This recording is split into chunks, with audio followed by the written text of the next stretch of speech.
Hello, everyone, and welcome back to my YouTube channel. In our today's discussion, we're starting with part A of the jurisprudence exam. So, part A is a compulsory question that everyone has to attempt in the paper. This is a fixed case that the examiner releases each year for both May, June, and October exams. So, this is a 2025 case that we are going to cover for the purpose of the exam. So the case that the examiner has highlighted this year is R on the application of Monica versus Director of Public Prosecution, 2018, England and Wales High Court 3508, which is the citation. Now, the citation is important. Uski wajah ye hai कि you might find some other cases with the same title, but the citation may vary. So you have to be sure that when you're downloading the case, you check the citation that is exactly there. So that's one thing. Now let's try to understand what part A is. So the part A of the exam is basically, as I said, is based on a set case. So you have the case of Monica versus DPP. By the way, this is a judicial review case. So the judicial review is any proceeding that is against the actions of the state. So यहाँ पर एक government ने एक decision किया हुआ है, prosecution ने basically director of public prosecution ने एक डिसीजन किया हुआ है और उस डिसीजन को चैलेंज किया जा रहा है. सो जैसे मैंने आपको बताया, each year the set case changes. However, this case is for both May, June, and October, November exam for 2025. Remember, while reading the case, the examiner is looking for philosophical understanding rather than the legal knowledge on this area. Now, this is very important. Why? Because unlike your LSM exam that you might have given like 2 years ago, वहाँ पर भी एक part A था जिसके अंदर आप लोगों ने केस नोट प्रिपेयर किया था. We're not concerned with that kind of discussion here. So in LSM, you were trying to learn the law coming out of the judgment. Here, we're not much concerned about the legal knowledge and law. We're more concerned about the philosophical issues. याद रखिए कि जो examiner part A के ऊपर question देता है, that focuses on some philosophical debate or some controversial issue at a discussion. So इस साल का भी जो केस है, it is a case regarding the crime of rape. सो इसको थोड़ा सा हमने देखना है कि किस तरह से एग्जामिनर ने इस एरिया से वो आपको फिलोसफिकल डिबेट की तरफ लेके जाएगा. जाहिर है जजमेंट के अंदर आपको on the face of it philosophical debate नज़र नहीं आएगी. जजमेंट के अंदर तो आपको जो फर्स्ट ग्लिम्स या फर्स्ट रीडिंग जिसको आप कह सकते हैं, उसमें तो लॉ को डिस्कस किया जा रहा होगा. In simple words, we are concern how the जजेस were thinking while passing this judgement. So ये इंपॉर्टेंट पॉइंट है कि किस तरह से वो सोच रहे थे, उनकी सोच क्या थी. Were they thinking from a liberalistic perspective, were they thinking about from moral perspective, how was morality linked with the judgment. For this year, we have 3 options to choose from. So we have option number 1, which is liberalism, option number 2 is Dworkin, and option number 3 is feminism. So you can pick up any of the options within these 3 philosophical areas. And obviously, the process in which you can learn part A and how you can prepare it is as follows. So basically, आपने पहले judgement को अच्छी तरह go through करना है. तो judgement जो है आपकी तकरीबन 45 to 47 पेजेस लॉन्ग है. It's not that complicated luckily this year. It's a straightforward judgment on the issue of rape.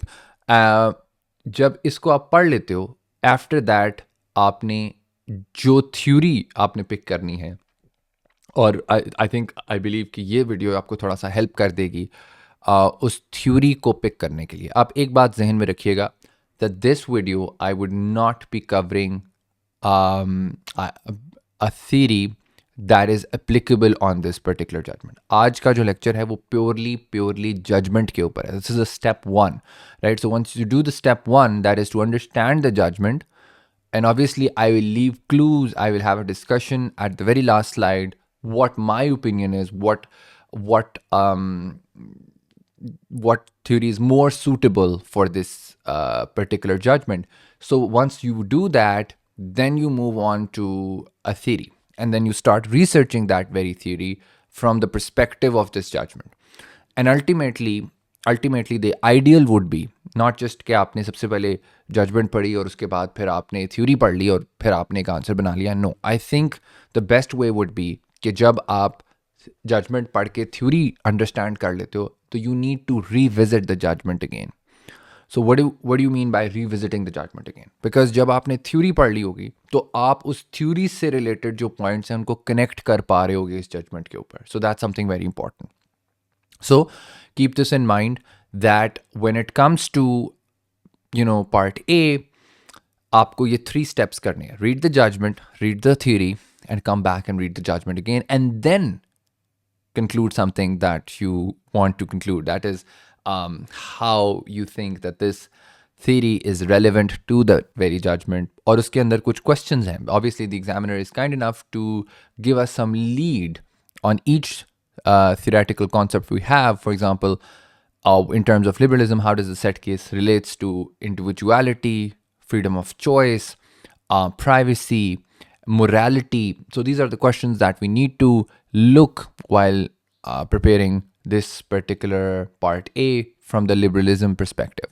Similarly, Dworkin theory might be related to the how judges are interpreting the law. And should judges be making the law, right? So Dworkin's theory focuses on a lot of judicial lawmaking and their judge's role and how the judge Hercules would decide a particular case. Similarly, in terms of feminism, how does this theory relates to women's rights?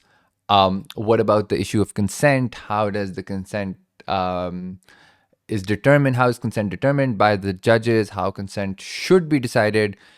And similarly, how the radical feminists think that, the topic of rape is misconceived, it's ill-defined, it's not defined properly. So all of those questions should come into your mind while writing the essay on part A. And that at the end of the day, you have to infuse these two things together. So you have to infuse the philosophical debate in the judgment and connect it with the theory that you're discussing. So it's like a lot of mix and match. So you have to know your judgment really well, and you need to know the theory really well. That being said, let's look at the case synopsis. So this is the overall basic idea of the case. And then obviously I would go into a lot of detail. These are like my short notes that I've created for the understanding as I was going through the reading of this particular case. So this is a judicial review proceeding. I've already explained you that against the decision of the director of public prosecutor for deciding not to prosecute the defendant, who is a police officer. So there was a police officer, his name was Andrew Boiling, and he was being accused of raping a environmentalist activist while he was in a relationship with her. So the complainant accuses the defendant for the offense of rape. It is worth noting that the judicial review proceedings are dismissed. Thus, the decision of DPP was held to be correct. Now, so you know the outcome at the very start. So what happened was that there was a proceeding.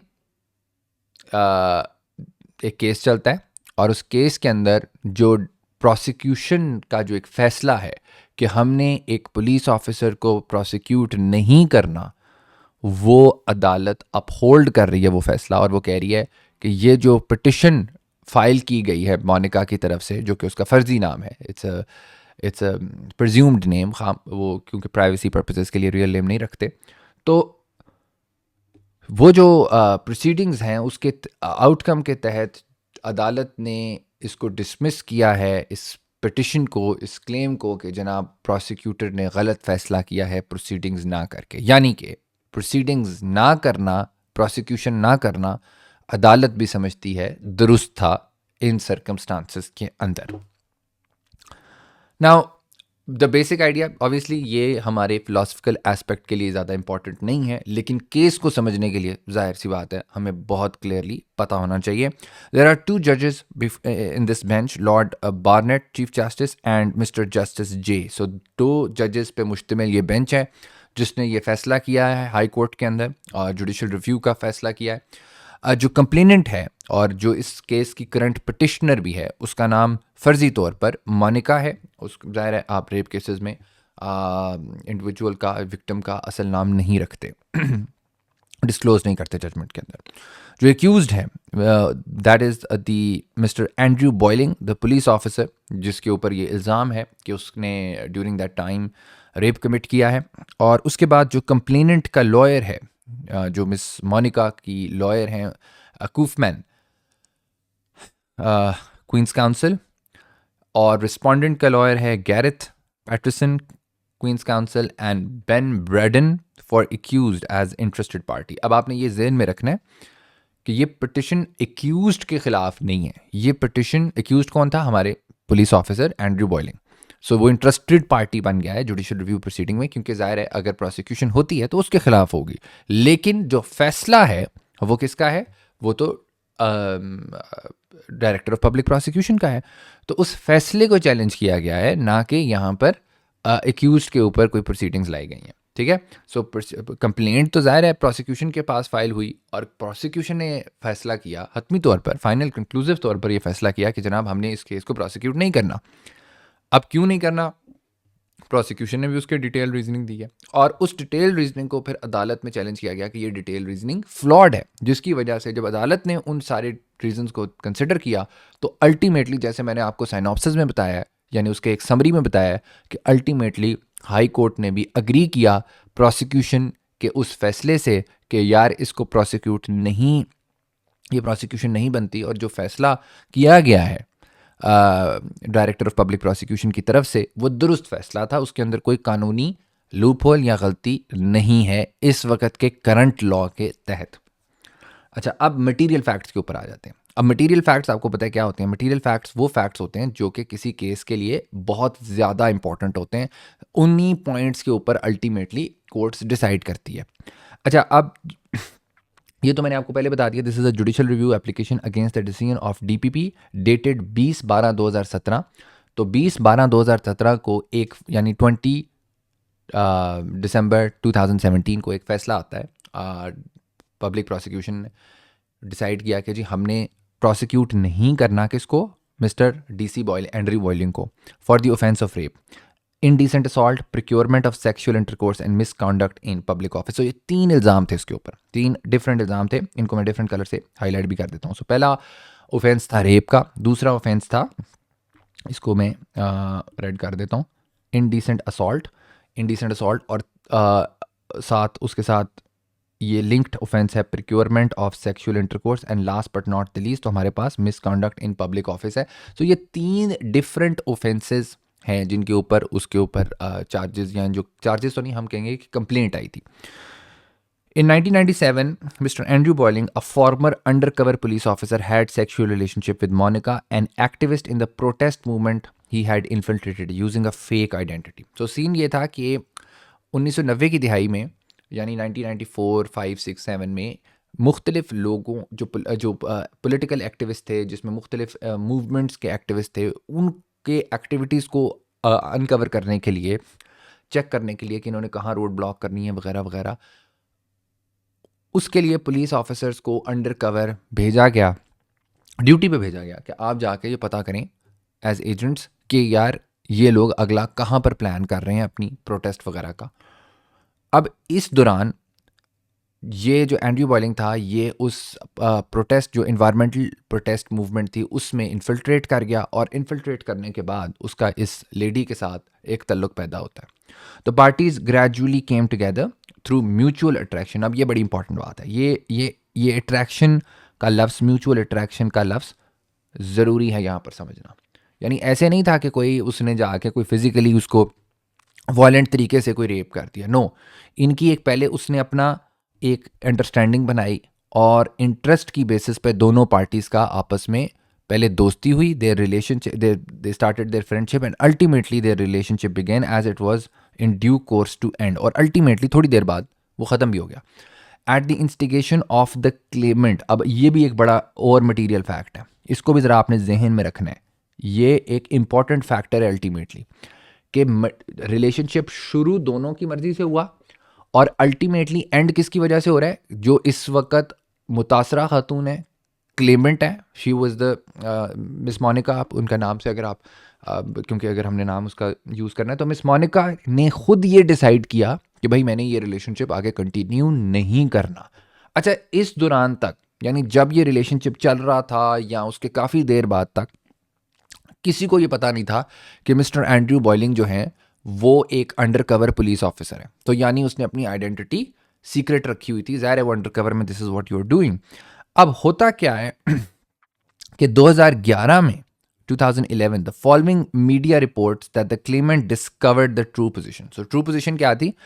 True position ये थी कि पता लगा कि during that time, during 1997, जो police officers थे वो इस तरह अंडरकवर पोस्टेड थे और उन्होंने बहुत सी चीज़ें डिस्कवर की थी। Her main claim is that she has been abused due to this deception as under no circumstances she have entered into any sort of relationship had with Mr. Boiling had she had known the truth. तो अब main point क्या आ गया? उसने कहा जी जब मुझे ये पता लगा है 2011 में, तो मैं ये क्लेम करती हूँ कि मैं कतई तौर पर किसी भी रीज़न से I would have never went into a relationship with this guy, with Mr. Andrew Boiling, if I knew perhaps that this man is an undercover police officer. So basically, I have been deceived by this guy who was impersonating to be someone else while he was an undercover police officer. Obviously, their relationship was a sexual relationship. They had this for some time, which discontinued later on, again on the instigation of the claimant. So अब ये सारा सिलसिला हुआ कि 2011 में जब उसको ये पता लगा कि यार ये तो मेरे साथ तो एक किस्म का फ्रॉड हुआ था और ये जिस रिश्ते में मैं थी ये तो एक अंडरकवर पुलिस ऑफिसर था, देयरफॉर उसने ये क्लेम किया, उसने एक एक्यूजिशन लगाई कि ये बेसिकली एक रेप था बिकॉज डिफेंडेंट ने डिसीव करके मुझसे ये सारा कुछ करवाया। अच्छा, now the background of to the directors decision. So 2011 के बाद जब ये सारा सिलसिला स्टार्ट होता है तो उसके बाद पुलिस ने कुछ एक्शंस लिए। इन अक्टूबर 2011, the Metropolitan Police Service set up an Operation Hearn in response to the complaints about the use of undercovers and covert policing tactics. तो एक आप समझ लें कि एक कमेटी बन गई ऑपरेशन हर्न के नाम से, जिसमें तमाम जो कंप्लेंट्स आई थी कि यार जिस तरह से ये पुलिस ऑफिसर्स ने अब्यूज़ की हैं during this time when they were under cover, तो उसके ऊपर एक इंक्वायरी बिठाई गई कि पता किया जाए कि आया उसमें क्या सिलसिला था। There was no official authorization for any development of sexual relationship. However, there was informal tacit authority. Again, ये बात बहुत ज़्यादा समझने वाली है कि tacit authority, tacit का मतलब होता है implied, यानी कि कोई एक्सप्रेस कानून नहीं था कि ये चीज़ इजाज़त है और ना ही कोई एब्सोल्यूट प्रोहिबिशन भी नहीं थी। एब्सोल्यूट प्रोहिबिशन भी नहीं थी, ये बात आप अपने जहन में रखनी है। यानी ग्रे एरिया आप इसको कह लें, ब्लैक एंड वाइट नहीं था, ग्रे एरिया था। डिस्करेज था, प्रोहिबिटेड पर से नहीं था। So the tradecraft manual जो कि उस वक्त पुलिस ऑफिसर्स के ऊपर अप्लाई होता था ऑफ द February 1995, उसका rule 5.6 provides that sexual liaisons provides that sex relationships are frowned upon. इनको पसंद नहीं किया जा रहा। पुलिस जो है उसका कोई काम नहीं है इस तरह की एक्टिविटीज़ में इंगेज होना, ठीक है। और बल्कि वो आगे कहता है one can not be involve with very in relationship for any period of time without risking serious consequences. इसके कॉन्सिक्वेंसेज इतने सीरियस हैं कि इस तरह की चीज़ में इन्वॉल्व होना ही नहीं चाहिए। तो ये यानी एक डिस्करेज्ड एक्टिविटी थी, बट इसी साथ आपको ये भी जहन में रखना है कि it was not prohibited per se. There was other claims as well of the similar nature by some other women. In November 2015, the commissioner settled claims brought by a number of women, including TEB and DIL, but not the claimant. So ये दो और ladies थीं जिनके claim इसी तरह जो थे वो इंटरटेन किए गए और पुलिस ने इंटरटेन किए और उनसे सेटल किए ये क्लेम्स। और ये बताना भी ज़रूरी होगा कि डिफेंडेंट या जो एक्यूज्ड पर्सन है, डिफेंडेंट तो नहीं है इस केस में, जो एक्यूज्ड पर्सन है मिस्टर बॉयलिंग, उसका सिर्फ ये एक वन ऑफ इवेंट नहीं था कि वो मिस मोनिका के साथ वो रिलेशनशिप में थी। टेब और DIL जो ख़वातीन हैं, इनके साथ भी उनके sexual relationships later on develop हुए थे। और इसकी हद तक जो पुलिस कमिश्नर थे या जो कमिश्नर थे, उन्होंने एक अपॉलॉजी दी थी बाय असिस्टेंट कमिश्नर हेविट ने। और उस अपॉलॉजी में वो कहते हैं ये अगेन इंपॉर्टेंट है, आप सोच रहे हो कि इसका क्या रेलेवेंस है केस के साथ, ये सारा केस के शुरू के अंदर वो डिस्कस कर रहे हैं। और अल्टीमेटली बिकॉज जो लॉयर हैं क्लेमेंट की, पिटिशनर की, उन्होंने इस अपॉलॉजी को भी अंडर कंसिडरेशन लाया है और उसके ऊपर भी डिस्कशन की है कि जी ये गलत तरीके से बात की गई और ज़ुबान भी गलत इस्तेमाल की गई वगैरह वगैरह। और तो हम उसको इसलिए, मेरे लिए ये क्योंकि सिग्निफिकेंट है कि अल्टीमेटली मैंने जब जाना है जजमेंट के ऊपर, तो कोर्ट किस तरह से इस पॉइंट को देख रही है। So the court said, this guy, Assistant Commissioner Hewitt said, I acknowledge that these relationships were a violation of women's human rights, an abuse of police power, and caused significant trauma. They were deceived, pure and simple. So यहाँ पर acknowledgement नजर आ रही है। PC Hewitt कह रहे हैं, PC Hewitt कह रहा हूँ, असिस्टेंट कमिश्नर हेविट कह रहे हैं कि वाकई ये हम इस बात का अंदाज़ा रखते हैं कि ये ख़वातीन के राइट्स की वायलेशन थी, उनके ह्यूमन राइट्स की, और ये पुलिस की एब्यूज़ थी जिसने उन औरतों को सवेयर ट्रॉमा कॉज किया है, और ये डिसेप्शन थी, प्योर एंड सिंपल। अब इस अपॉलॉजी के बाद इन अगस्त 2014, the CPS announced its decision not to prosecute any officer who had formed intimate relationships in these circumstances. Police ने गलती अपनी एक्नॉलेज कर ली, लेकिन प्रोसिक्यूशन ब्रांच कह रही है, क्राउन प्रोसिक्यूशन सर्विस कह रही है कि हमने किसी पुलिस ऑफिसर को इस तरह के रिश्तों के लिए या इस तरह के जो सेक्सुअल रिलेशनशिप्स डेवलप हुए थे उसमें प्रोसिक्यूट नहीं करना। अल्टीमेटली क्लेमेंट ने दोबारा से एक क्लेम फाइल किया। On 28th February 2017, the claimant made a claim before the head of Special Crime and Counter-Terrorism Division at CPC, which was rejected. So ये वो ultimately claim है जो कि reject हुआ।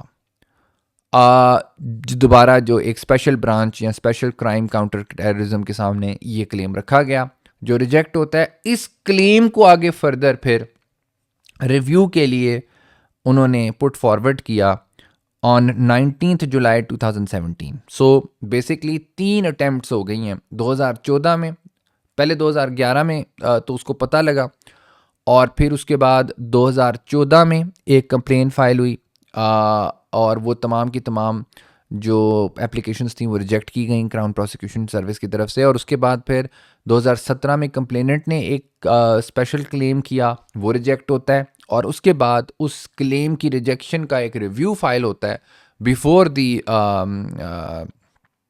This particular crown Prosecution service branch. इनके सामने review file किया जाता है, और वो भी रिजेक्ट किया गया है on 20th December 2017। So ultimately that is the decision जो कि इन क्वेश्चन है। इस डिसीजन को, यानी जो रिव्यू की डिसीजन को, बेसिकली क्लेमेंट ने कोर्ट के सामने चैलेंज किया। The main reason for rejection was due to the fact that the case failed at the evidential stage of the Crown Prosecution Service Code for Crown Prosecutors. The evidence did not provide a realistic prospect of conviction at para 14. अब ये जो आपको para number नज़र आएंगे, ये मैंने अपने लिए भी रखे हुए हैं ताकि आप लोग भी इजीली आइडेंटिफाई कर पाएँ कि मैं किस पैराग्राफ से ये बातचीत कर रहा हूँ, तो उसके लिए भी इम्पॉर्टेंट है। और कुछ हद तक जब आप अगर कोई आर्ग्यूमेंट प्रेजेंट कर रहे होंगे, तो अगर आपने कोर्ट की जजमेंट को साइट करना है तो आप उस पर भी पैराग्राफ नंबर के थ्रू साइट कर सकते हैं। सो पैरा 14 के अंदर ये बता रही है जजमेंट कि जो बुनियादी रीज़न था वो ये था, क्राउन प्रोसिक्यूशन ने दिया कि जनाब ये एविडेंशियल स्टेज पे हमारा जो कोड है उसकी जो पैरामीटर्स हैं उसको फुलफिल नहीं करता, जिसकी बुनियाद के ऊपर हम इस केस को फाइल नहीं करेंगे, बिकॉज हमें कोई कन्विक्शन नज़र आती दिखाई नहीं दे रही। The Crown prosecution lawyer analyzed the claimant's case systematically, first in connection with the offense of rape, then in the offense of procurement and finally in the offense of misconduct of public office. तो मैंने जैसे आपसे अर्ज किया कि 3 जराइम के ऊपर उन्होंने अलग-अलग से कानून को तमाम पैराओं में देखा, यानी तमाम पैरामीटर्स उसके कंसिडर किए और फिर अल्टीमेटली अपनी ये conclusion the. The review of the Crown prosecution lawyer was systematic. She considered the law of Section 1 of the Sexual Offences Act 1956 as amended in 1976 and 1994. She also analyzed the common law and most latest law that was changed, that is the Sexual Offences Act 2003. सो इस case के ऊपर जो law applicable है वो क्या है? Sexual offences act 1956, उसकी तरमीम आती है 1976 में, 1994 में एक और तरमीम लाई जाती है. फिर कॉमन लॉ के जितने केसेस हैं वो बहुत मज़े के केसेस हैं, वो आगे मैंने जाके लिखे हुए हैं. हर केस की अपनी एक इंटरेस्टिंग बैकग्राउंड है.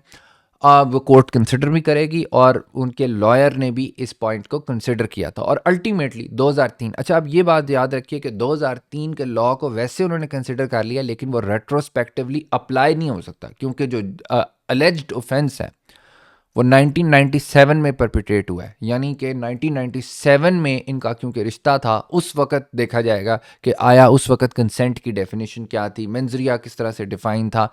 तो उस पॉइंट को आपने जहन में रखना है.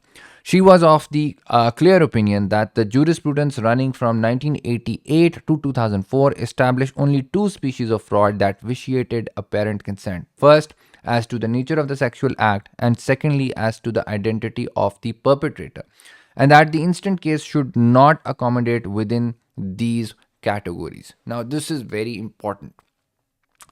तो बेसिकली 1888 से लेके 2004 तक जितनी भी कानून साजी आप देख लें, बेशक वो स्टैट्यूटरी फॉर्म में हुई है, यानी 1956 का एक्ट है, 76 का एक्ट है, 94 का अमेंडमेंट है और फिर उसके बाद 2003 का एक्ट है, और कॉमन लॉ के जितने केसेस हैं उसमें दो तरह के फ्रॉड्स का जिक्र किया गया है. पहला क्या है? Fraud as to the nature of the sexual act, यानी अगर आपने नेचर पे किसी को डिसीव किया, nature and purpose of the act के ऊपर, जो आज मैं आगे जाके आपको बताऊंगा कि सेक्शन 76 2A वो कहता है कि अगर डिफेंडेंट जो है वो डिसीव करता है as to the nature and purpose of the act, तो वो एक कंसेंट जो है वो वैलिड नहीं है, बेशक उसमें विक्टिम जो है वो कंसेंट दे भी रहा हो. और दूसरी तरह का जो फ्रॉड था या डिसेप्शन थी जो रिकग्नाइज बाय लॉ थी, वो कौन सी थी?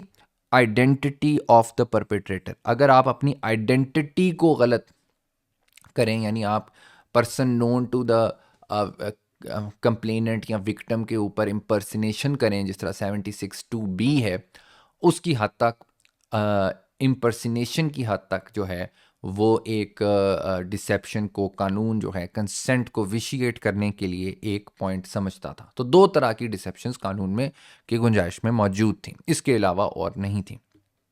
अच्छा, अब however the consideration was also given if wider meaning can be given by the case law. तो सिर्फ यहाँ तक बात नहीं थी कि उन्होंने स्टैट्यूटरी प्रोविजन देखी, उन्होंने बल्कि इस पॉइंट को भी देखा कि कॉमन लॉ बेसिकली क्या कह रहा है और कॉमन लॉ में क्या आया इंक्रीमेंटल अप्रोच जो है वो अडॉप्ट की जा सकती है कि नहीं की जा सकती.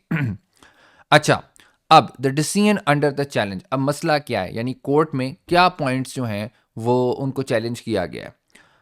सबसे पहले, the offence of procurement of unlawful sexual intercourse by false pretences और false representation was found in section 3 of the sexual offences act 1956. यानी procurement of unlawful sexual intercourse, अगर आप किसी को प्रिक्योर करें इस काम के लिए कि वो सेक्सुअल इंटरकोर्स आपसे के साथ करे बाय ब्रिंगिंग फॉल्स प्रीटेंसेस और फॉल्स रिप्रेजेंटेशन, तो बेसिकली फ्रॉड टाइप, आप उसके साथ कमिट करें, तो उस सूरत में आपके ऊपर एक स्पेशल क्राइम था सेक्शन 3 का, वो अप्लाई हो सकता था.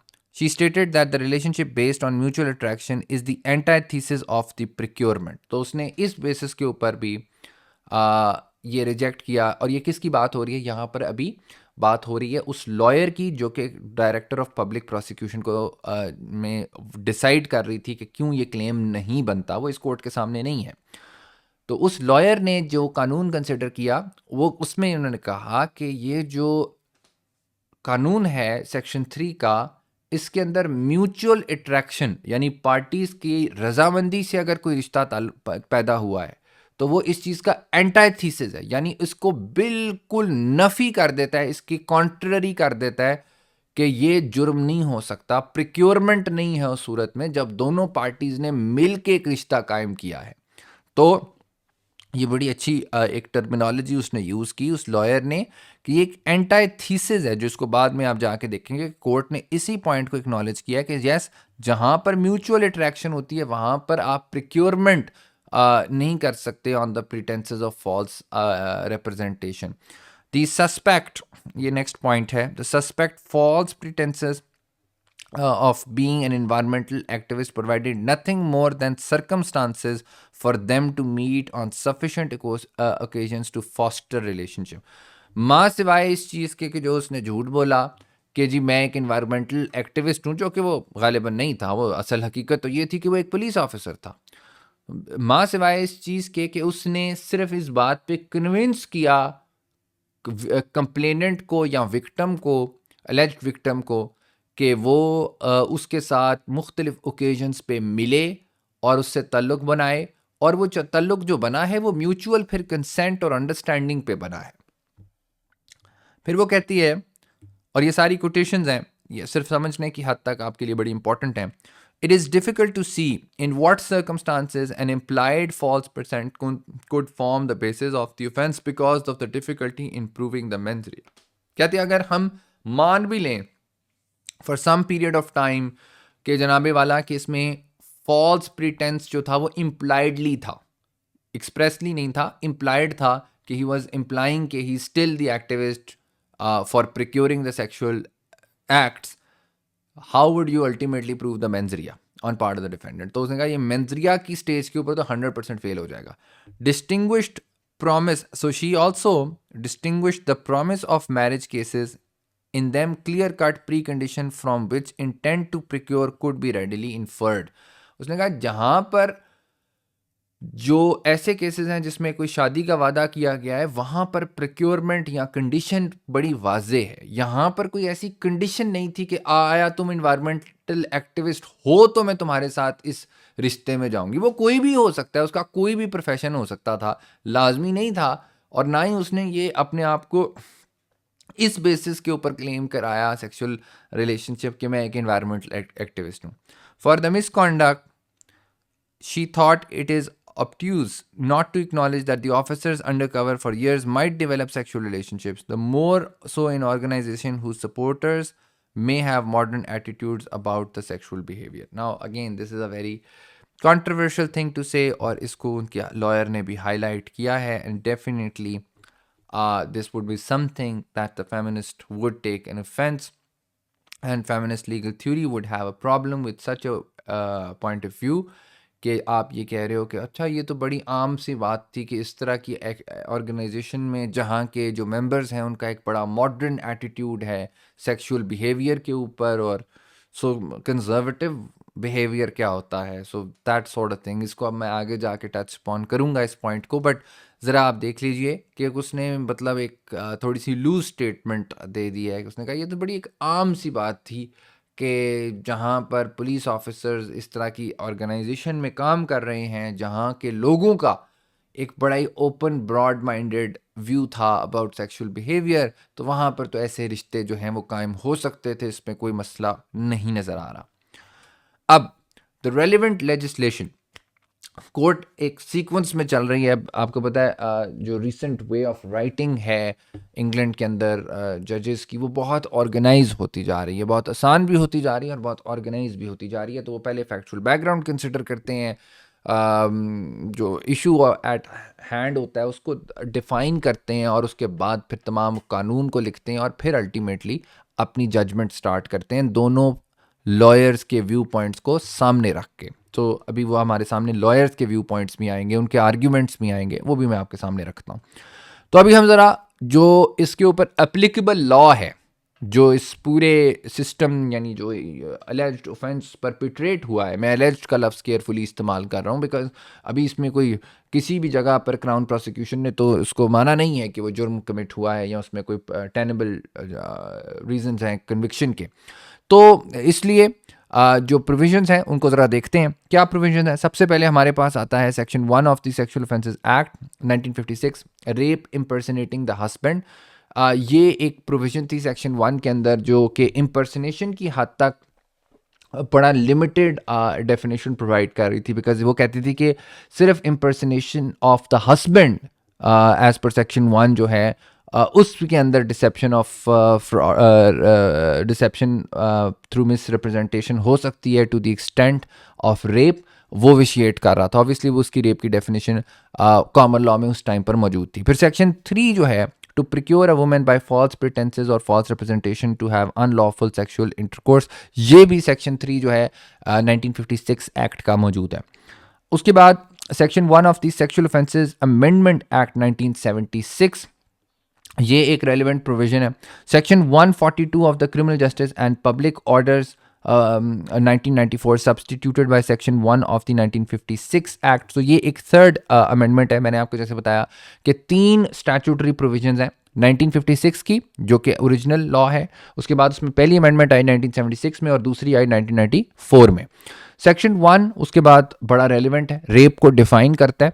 और section 1 of the sexual offences act 2003, ये इस वक्त लेटेस्ट लॉ है इंग्लैंड एंड वेल्स के अंदर जो कि रेप को डिफाइन कर रहा है, उसके एक्टस रियाज मेंजरिया को बता रहा है और ऑब्वियसली उसके अंदर जो एक इशू है उसको हाईलाइट कर रहा है वो है इशू कंसेंट का। सेक्शन 1 के अंदर कंसेंट नहीं लिखी हुई, ये याद रखिएगा, उन्होंने सिर्फ ये लिखा हुआ है कि a person the victim does not consent to that very act. अब वो साथ ही लिखता है सेक्शन 1 सब सेक्शन 3 में आई बिलीव कि सेक्शन 75 और 76 को देख लो कंसेंट को देखने के लिए। तो प्रिजम्पशंस जो हैं वो 2 तरह की प्रिजम्पशंस हैं, 75 76 और उसके बाद 74। अच्छा, अब ये मैं आपको 3 सेक्शन थोड़े से ब्रीफली बता दूं।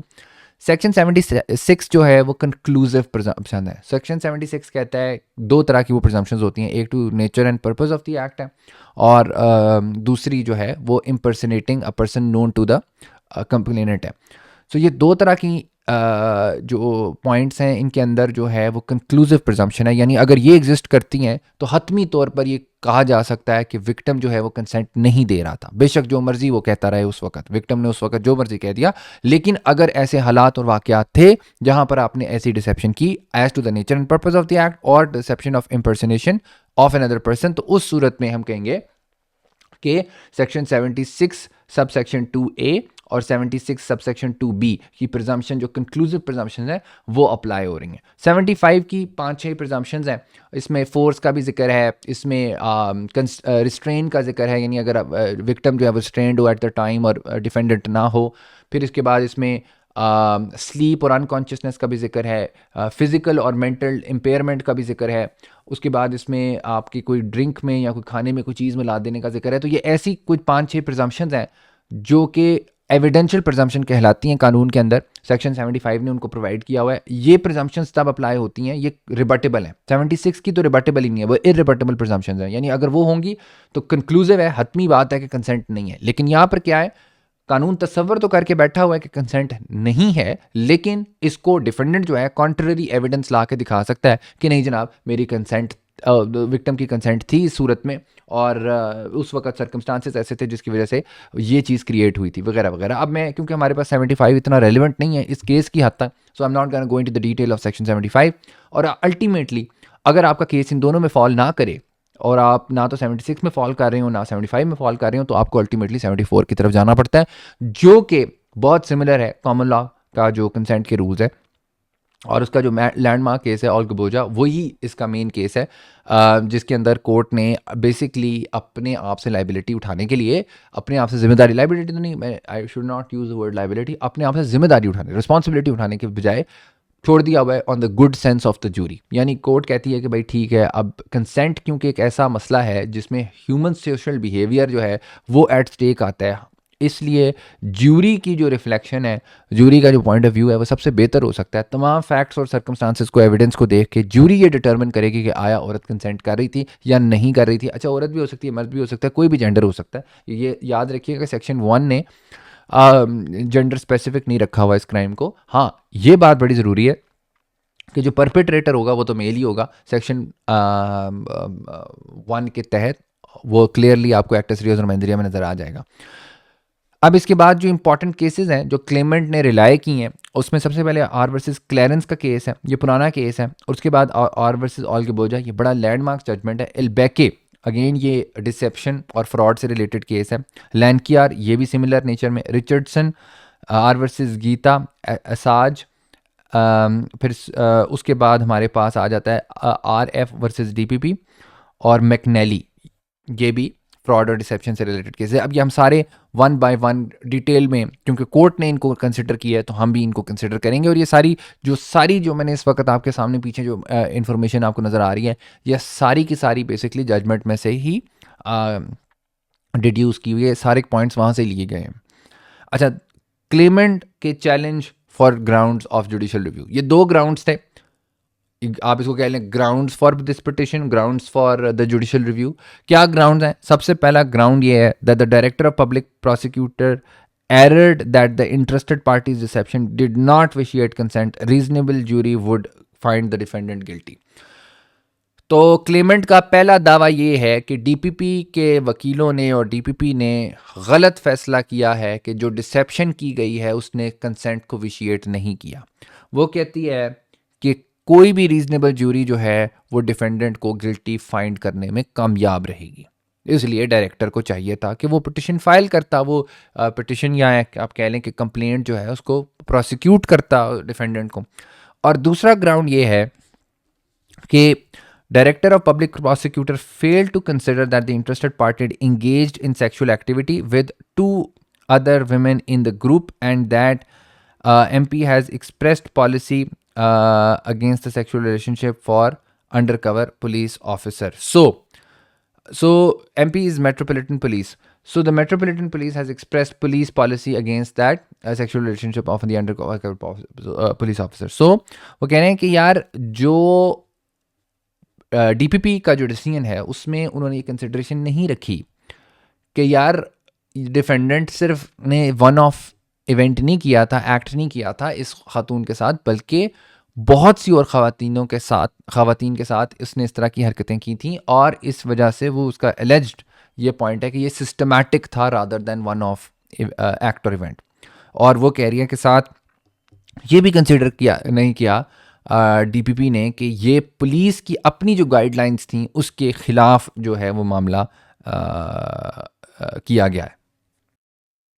ऑलराइट, सो नाउ हम ज़रा बात करते हैं वो आर्ग्यूमेंट्स की जो कि कंप्लेनेंट के लॉयर मिस कूफमैन ने रेस किए। और वो बड़े इंपॉर्टेंट ग्राउंड्स हैं बिकॉज अल्टीमेटली उन्हीं के ऊपर अदालत ने अपना फ़ैसला किया। सो ये अभी आपने इस तरह नहीं समझना कि ये कोर्ट बात कर रही है, आपने ये क्लियरली अपने जहन में रखना है कि ये क्लेमेंट के आर्ग्यूमेंट्स हैं जो कोर्ट के सामने रखे गए हैं। It must be noted that a deception back in the 19th century's jurisprudence was limited to 2 situations only. First, where the defendant pretended to be the victim's husband, and secondly, where the deception was as to the nature and purpose of the act as per para 34. Acknowledgement है इस बात की कि यार जो पुरानी जो jurisprudence है, पुराना जो लॉ है रेप का, उसके अंदर 2 तरह की डिसेप्शंस मौजूद थी। एक हस्बैंड के ऊपर हस्बैंड प्रटेंड करना यानी इम्पर्सनेट करना विक्टिम के हस्बैंड को और उसके थ्रू सेक्सुअल रिलेशनशिप्स को डेवलप करना, और दूसरा nature and purpose of the act को अगर आप डिसीव करते थे। Miss Kaufmann headline submission was that the law was too narrow interpreting consent as to these categories does not reflect the modern notions of freedom of choice and autonomy. ये important बात है। ये बात अगर to some extent आपको liberalism के point of view से नज़र आ रही है, यानी कि जो कंसेंट का मीनिंग है वो नैरोली कंस्ट्रू किया गया है as per the limited circumstances in which deception was defined as a precursor for vitiating consent. इस कॉन्सेप्ट के अंदर अभी आपने वर्ड्स अपने जहन में रखने हैं, freedom of choice and autonomy. ये 2 वर्ड्स बड़े इंपॉर्टेंट हैं।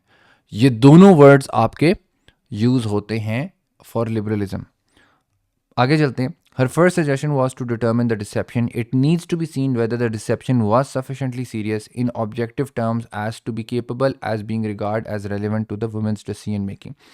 The second position the second proposition was that the consent would be absent in cases where, viewed in the subjective terms, the deception went to the matter which women regards as critical or fundamental to her decision making in line with her individual autonomy. So her point of view are purely on the liberalistic perspectives कि जो individual autonomy है और decision making के साथ वो infringe हो रही है जब आप इस तरह की डिसेप्शन को कंसिडर ही नहीं कर रहे. तो वो कह रहे हैं कि जिस तरह की जो डिसेप्शन होगी वो वुमेन की चॉइस को अंडरमाइन कर रही है, उसके फ्रीडम को अंडरमाइन कर रही है, इंडिविजुअलिटी को अंडरमाइन कर रही है टू डिटर्मिन कि उसने किसके साथ जो है वो सेक्सुअल रिलेशनशिप्स डेवलप करने. Although there exists no such case law authority which determine deception in manner. However, Ms. Kaufman relies on Olgiboja. She distinguished the cases of Lankiar, Saj and McNally at para number 34. So, वो acknowledge कर रही है कि कोई exact case authority ऐसी नहीं है जिसमें बेसिक डिसेप्शन या deception as to what you do can amount to vitiating consent.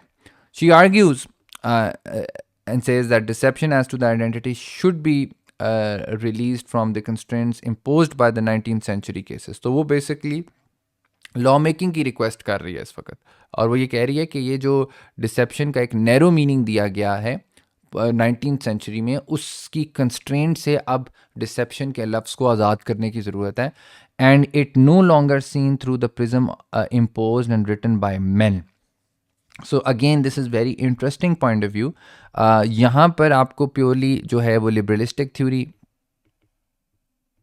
Liberalism नज़र आ रहा है, individuality, freedom of choice, privacy more importantly, and so ये सारे point of views जो थे, individual autonomy, decision making, ये liberalism के point of views हैं. But here at the very end at para 38 the lawyer is arguing on issues of feminism. So I would just write feminism here. Right? So this is a point that talks about how women view is more important in determining what consent is rather than something that is construed like from maybe 100 years ago should be defining the parameters of consent. So interesting point. Further she says, the offense of procurement, first, it was clear that the sexual relationship would have not started but for the false pretenses. So she says that the whole reason why this entire relationship was started was because of this guy lying that he is an environmental activist. He wasn't. He was a police officer. So therefore, there is procurement. Secondly, the fact that the relationship may have been based on mutual attraction did not mean that the sexual intercourse had not been procured by falsity. तो कह रहे कि बेशक जो relationship है वो mutual attraction के साथ हुआ है, लेकिन वो म्यूचुअल अट्रैक्शन भी शायद इसीलिए डेवलप हुई थी because of the false pretence that was used.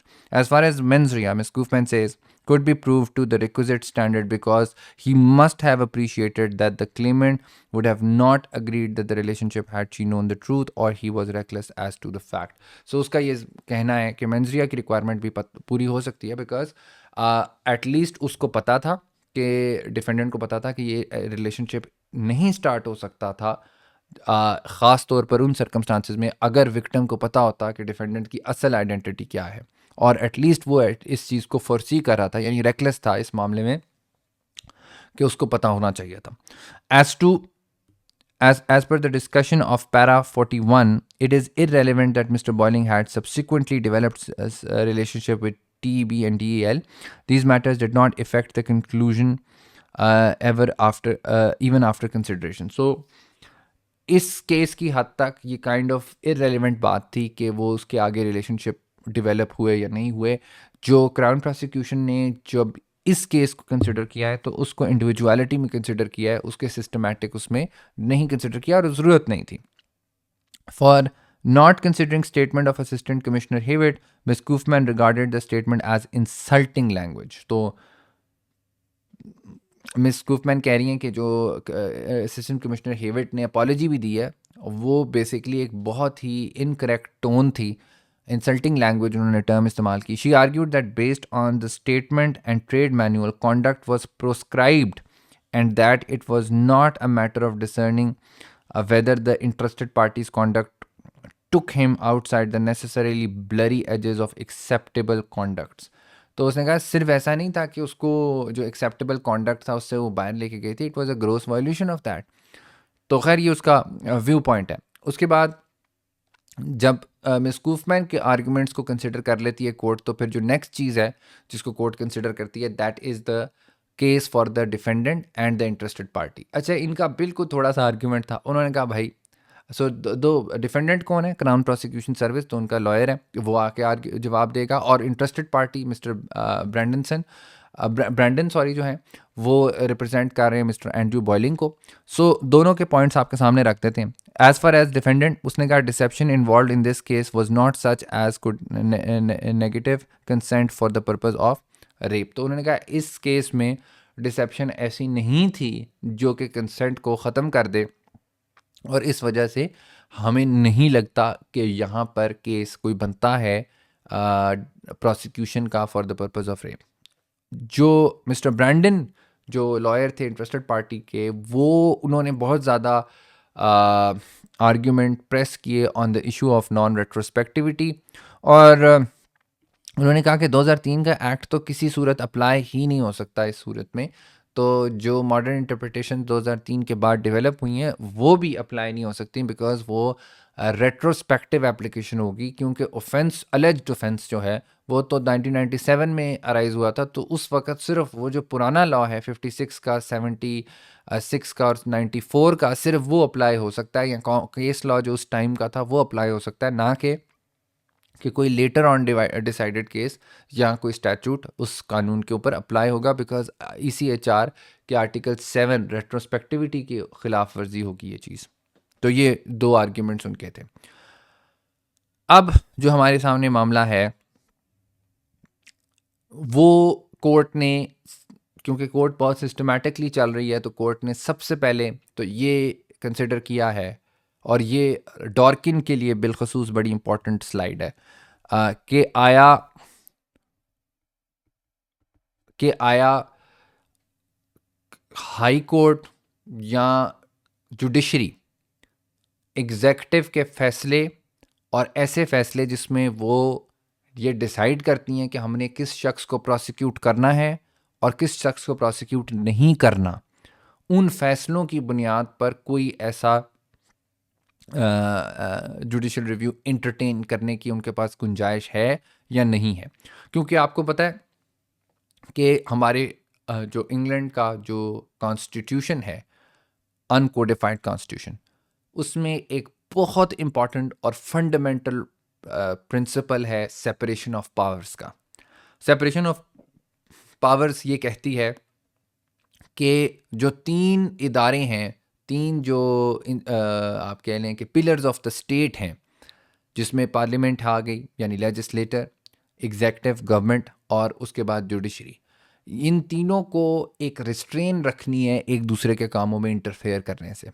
यानी एग्जेक्टिव जुडिशल डिसीजंस ना करे, इसी तरह जुडिशरी जो है वो एग्जेक्टिव डिसीजंस ना करे, और पार्लियामेंट जो है वो एग्जेक्टिव डिसीजंस ना करे. राइट, पार्लियामेंट का काम कानून साजी है, ऑब्वियसली पार्लियामेंट के अंदर से एग्जेक्टिव आ रही है, लेकिन जाहिर है वो जुडिशल फैसले नहीं कर सकती. तो ये जो आपस में इनकी आप कह लें कि एक कोलिजन हो सकती है, उसको अवॉइड करने के लिए ये सेपरेशन ऑफ पावर्स का एक फंडामेंटल प्रिंसिपल कॉन्स्टिट्यूशन ने बनाया हुआ है. तो अदालत यहाँ पर सबसे पहले ये कंसिडर कर रही है कि आया हम ऐसी पिटिशन को इंटरटेन भी कर सकते हैं कि नहीं, क्योंकि अब यहाँ से ना इस स्लाइड से ऑनवर्ड्स अब जजमेंट स्टार्ट हो गई है, और जब जजमेंट जाहिर है कोर्ट किस तरह से इस फैसले को देगी वो बड़ा इंपॉर्टेंट है. सो वो कहता है कि सबसे पहले कहता है it's rare for the courts to interfere in the matters of prosecutorial decisions. This is due to the separation of powers as laid down in the case of L versus DPP 2013. Lord Bingham said in our Corner House Research versus SFO, he held, director is a public official appointed by the crown but independent of it. He is entrusted by the parliament with the discretionary powers to investigate suspected offence which could reasonably appear to him to involve serious complex fraud and prosecute in such cases. Lord Bingham कह रहे हैं कि दर हकीकत crown ने ये इख्तियार दे दिया है किसको, और पार्लियामेंट ने भी ये डिस्क्रेशनरी पावर इख्तियार दी है एक खुद मुख्तार इदारे को, एक इंडिपेंडेंट बॉडी को जिसका नाम क्राउन प्रोसिक्यूशन सर्विस है, और वो इस चीज़ का मिजाज रखता है, इस चीज़ की पावर रखता है कि वो किसी सस्पेक्टेड ऑफेंस के ऊपर जो है वो केस फाइल करे या ना करे. फिर इसी तरह वो आगे कहते हैं the decision of the director are not immune from the review of the courts. वो कहते हैं कि यार ये नहीं है कि जो डायरेक्टर ने या जो प्रोसिक्यूशन के इदारे ने कोई फ़ैसला किया है उसको कभी चैलेंज ही नहीं किया जा सकता, कोई उसको इम्यूनिटी यानी इस्तिस्ना हासिल नहीं है. But authority makes plain that only highly exceptional cases will the court disturb the decision of an independent prosecutor and investigator. कहती है बहुत ही रेयर सर्कमस्टांसेस में, एक्सेप्शनल केसेस में अदालत जो है वो कभी भी इंटरफेयर करेगी एक इंडिपेंडेंट प्रोसिक्यूटर और इन्वेस्टिगेटर के फैसले में, बिकॉज ये एग्जेक्टिव के डिसीजंस हैं, ये अदालत के डिसीजंस नहीं है. As per the case of R on the application R versus director of public prosecution ex parte C, जिस केस का उन्होंने हवाला दिया एम वर्सेस डीपीपी, वो कहते हैं the police centric character of the official decision making in such matters including policy and public interest considerations which are not susceptible of judicial review because it is within neither the constitutional function nor the practical competence of the courts to assess such merits. तो जो restrain जिसका जिक्र कर रही हैं courts वो किस वजह से है, वो कहते हैं कि अदालत basically इस कॉम्पिटेंस ही नहीं रखती, प्रैक्टिकल कॉम्पिटेंस नहीं रखती इस चीज़ को असेस करने के लिए कि कौन सा केस उनको प्रोसिक्यूट करना चाहिए और कौन सा प्रोसिक्यूट नहीं करना चाहिए. Because at the end of the day एक केस को प्रोसिक्यूट करने के लिए पब्लिक फंड्स इन्वॉल्व होंगे और उसमें के कन्विक्शन आने का कितना चांस है ये प्रोसिक्यूशन ब्रांच बेहतर जान सकती है. In the present case, the claimant have not sought to impugn the director's good faith and honesty in any way. ये बड़ी इंपॉर्टेंट बात है. कहते हैं इस केस में किसी भी तरह से क्लेमेंट ने ये नहीं कहा कि डायरेक्टर का जो फैसला था वो बैड फेथ में किया गया या डायरेक्टर जो है वो डिसऑनेस्ट था, लेकिन उसके बावजूद wherever there is error of law or error in law, the court may fix it, as was seen in the rape case of RF versus DPP. Claimant relies on this as prosecutorial decisions are not immune from the challenge. तो यानी establish कर दिया जो आपके Clement है कि जनाब जो प्रोसिक्यूशन के जो फैसले हैं जिसमें इस्तिस्ना की बात की जा रही है कि कोई आया इस्तिस्ना है, कोई इम्यूनिटी हासिल है डायरेक्टर के डिसीजन को, तो ऐसे नहीं है. एक पुरानी अथॉरिटी में जहाँ पे रेप का केस था और वहाँ पर प्रोसिक्यूशन नहीं की जा रही थी उसको चैलेंज किया गया और अदालत ने कहा अल्टीमेटली कि उसको प्रोसिक्यूट किया जाए. तो ऐसे नहीं है कि ये पहली दफ़ा हुआ है या अनप्रेसिडेंटेड नहीं है. वी हैव अ प्रेसिडेंट जिसके ऊपर क्लेमेंट रिलाय कर रहा है कि prosecutorial decisions are not immune from challenge. तो अदालत ने भी इस ग्राउंड को डिस्कस करके, जो पिछला ग्राउंड था, मैं इसको स्लाइड वापस ले जाता हूँ, इस ग्राउंड को एक्सेप्ट किया कि हाँ ठीक है ये एट इशू नहीं है, ना ही दूसरी पार्टीज़ को बहुत ज़्यादा कंटेंट कर रही है, और हम इस बात को एक्नॉलेज कर लेते हैं कि जी ठीक है अगर डायरेक्टर ऑफ पब्लिक प्रोसिक्यूशन ने एक फ़ैसला किया है तो उस फैसले को देखा जा सकता है और हम देखेंगे कि आया वो फैसला दुरुस्त है या गलत है. ज़ाहिर है हम एक रिस्ट्रिक्टिव अप्रोच रखेंगे और वो अप्रोच यही है कि अनलेस एंड अनटिल के कोई ग्रोस डिसऑनेस्टी नज़र ना आ रही हो या बैड फेथ के अंदर डायरेक्टर का बिहेवियर नज़र ना आ रहा हो तो हम उसको तो डेफिनेटली चैलेंज कर सकते हैं, उसको देख सकते हैं, रिव्यू कर सकते हैं. लेकिन जहाँ पर ऐसा ना हो तो फिर हमें बहुत केयरफुल रह के चलना पड़ेगा. Alright, so now moving on to the next ground, the first ground perhaps जिसके ऊपर कोर्ट ने सबसे ज़्यादा डिलिब्रेशन करके एक फ़ैसला दिया और वो ये है कि कंसेंट डिसेप्शन के थ्रू क्या विशिएट होती है या नहीं होती, that is the first and the foremost important point जो कि कोर्ट ने एड्रेस किया. The court acknowledged that the 2003 Act did not more than restate and clarify the meaning of consent rather than alter or advance it. तो अदालत ये acknowledge कर रही है कि 2003 के एक्ट ने कोई बहुत ज़्यादा रीस्टेटमेंट नहीं की, बल्कि प्योरली कंसेंट को क्लैरिफाई किया है, ना ही उसको किसी तरह से चेंज किया है. There is possible indication in एसएज that 2003 Act has made a difference, and there must be at least be room for the argument that the abolition of the offense of procurement may have widened the scope of the offense of rape. तो अब आप ये जहन में रखें कि section 3 of the 1956 act के अंदर जो जुर्म था प्रिक्योरमेंट का फॉर सेक्सुअल रिलेशनशिप्स, उसको क्योंकि ख़त्म कर दिया गया है 2003 के एक्ट में, इस वजह से ये एक आर्ग्यूमेंट है कुछ जजेस का कि जनाब 2003 के एक्ट ने जो कंसेंट का स्कोप है उसको थोड़ा सा वाइड किया है. At common law clearly there are only two types of fraud, that is the nature of the sexual act and the impersonation of husband or partner. Court cites the case of R versus D 1884, the case concerning impersonation by a stranger to be husband. This is a narrow approach only covering deception in relation to a married person impersonated as a victim's husband. तो जो R versus D का case है उसके अंदर जो deception थी वो husband को इम्पर्सनेट करने की हद तक थी, और जिसको कोर्ट ने एक्नॉलेज किया, और ये बड़ी एक नैरो अप्रोच डेवलप हुई कि इस हद तक डिसेप्शन जो है वो कंसेंट को विशिएट करेगी. इन R versus clearance, whereby majority of the 9 judges to 4, it was held that a man who did not tell his wife that he was suffering from a disease did not commit an offense under this either section of section 20 nor 47 of the Offences Against Persons Act, generality of proposition that the fraud vitiates consent. So यहाँ पर भी क्या हुआ था कि आप देखें कि 9 जजेस ने 9-4 का रेशो आया, और उसमें कोर्ट ने यही होल्ड किया दैट अ पर्सन जहाँ पे वो अपनी वाइफ को नहीं बताता कि उसको एक डिजीज़ है, सेक्सुअल एसटीडी भी हो सकती है, it could be HIV AIDS, so वो सेक्शन 20 और 47 का ऑफेंस नहीं कमिट करता, बिकॉज उसके अंदर असॉल्ट का एलिमेंट नहीं है, उसमें कंसेंट जो है वो वैलिड है, क्योंकि कंसेंट का मसला सेक्शन 47 और 20 के अंदर भी आता है.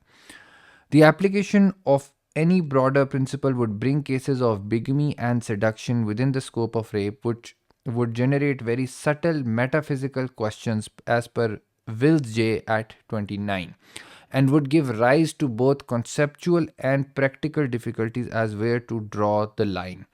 ये बहुत इंटरेस्टिंग आर्ग्यूमेंट है और बहुत इंपॉर्टेंट पॉइंट है. क्यों इंपॉर्टेंट है, उसकी वजह क्या है कि अगर आप डिसेप्शन की बेसिस के ऊपर अलाउ कर देंगे कंसेंट को विशिएट करने के ऊपर, तो अगर एक शख्स ये कहता है किसी से ताल्लुक़ कायम करने के लिए कि मेरी शादी नहीं हुई और उसकी दर हकीकत शादी होती है, तो जो बिगमी का जुर्म है, यानी शादी के दौरान शादी करने का जुर्म है, या फॉर एग्ज़ाम्पल झूठ बोलने की हद तक अगर उसने झूठ बोला था, तो झूठ की बुनियाद पर ही जो है वो रेप कमिट हो सकता है.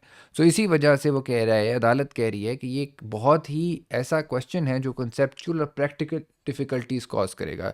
मेरे व्यू के अंदर ये एक स्लिपरी स्लोप बन जाएगा, यानी एक ऐसी जगह जहाँ पर बहुत सी चीज़ें जो आम तौर पर एक ब्रॉडर प्रॉस्पेक्ट में कही गई होंगी, एक शायद आप मेयर पफ के तौर पर भी बहुत सी बातें दो पार्टनर्स के दरमियान बोली जा सकती हैं, और वो बातें भी अल्टीमेटली अकाउंट कर सकती हैं, एक एक्विजिशन को लीड कर सकती हैं as to the offence of rape.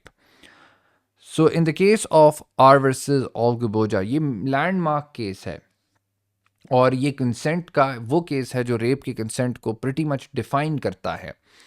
अब इस केस के अंदर कोर्ट ने क्योंकि क्लेमेंट के जो लॉयर्स थे उनका बहुत ज़्यादा इन्हिसार था, डिपेंडेंसी थी ओल्गुबोजा को इस केस के ऊपर, जिसकी बेसिस पे कोर्ट ने इस अथॉरिटी को डिस्टिंग्विश किया है विद द करंट सर्कमस्टांसेस. और ऑब्वियसली फैक्ट्स बहुत इंटरेस्टिंग थे, और जो फैक्ट्स हमारे केस में यहाँ पर मोनिका वर्सेस डीपीपी में हैं वो बिल्कुल डिफरेंट थे एज कम्पेयर टू ऑल के बोझा.